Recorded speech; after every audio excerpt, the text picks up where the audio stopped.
Canada is a monarchy because it didn't have a revolution. That's the fundamental difference between the United States and Canada.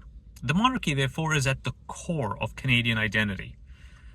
Now, that's slightly complicated because today most Canadians don't really consider themselves monarchists. About 1/3, I think, do. The rest are either apathetic or actively hostile.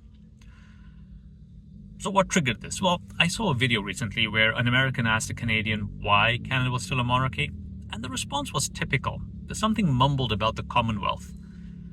Yes, the Commonwealth, but the Commonwealth isn't sufficient as an explanation as to why this country remains a monarchy. There's over 50 Commonwealth countries. The vast majority do not have the British monarchy as their head of state. The reason Canada is a monarchy is because Canada was founded by monarchists.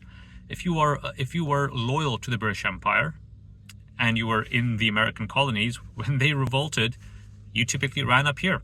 Canada was a place that had empire loyalists and that welcomed empire loyalists, and those people founded the country. That's why the country is a monarchy.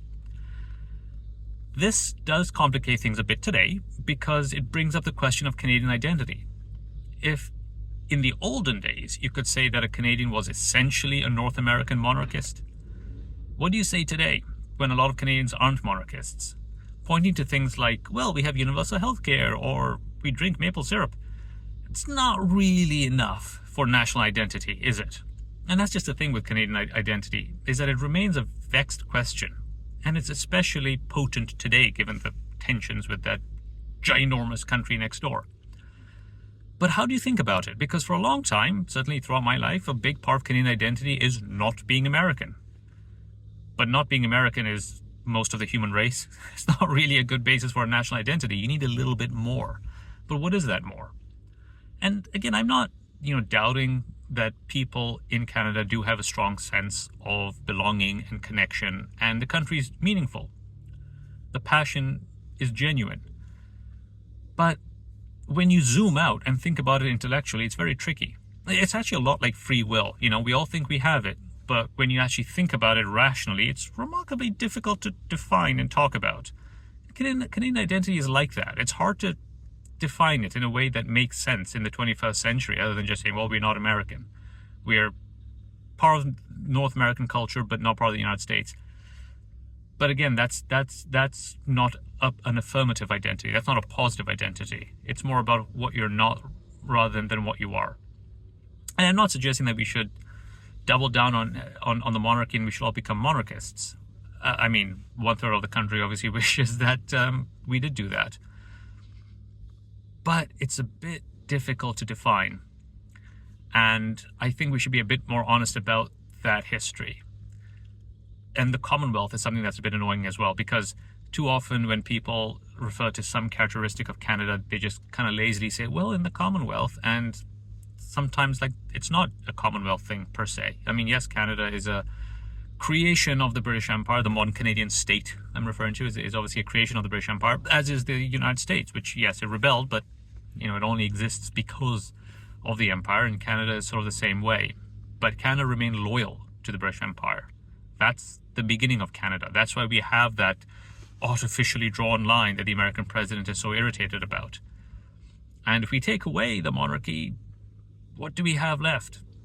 People would say, well, Canadian culture is different. We have universal health care, remember. That makes us very, very different.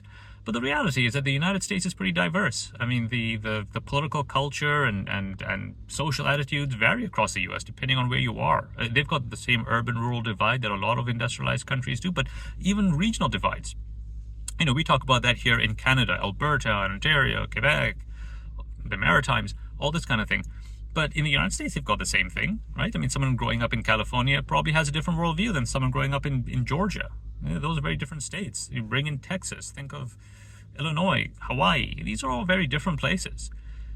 So, and here's a better way to think about identity even. It's almost a cliche in some circles, but think about West Coast culture.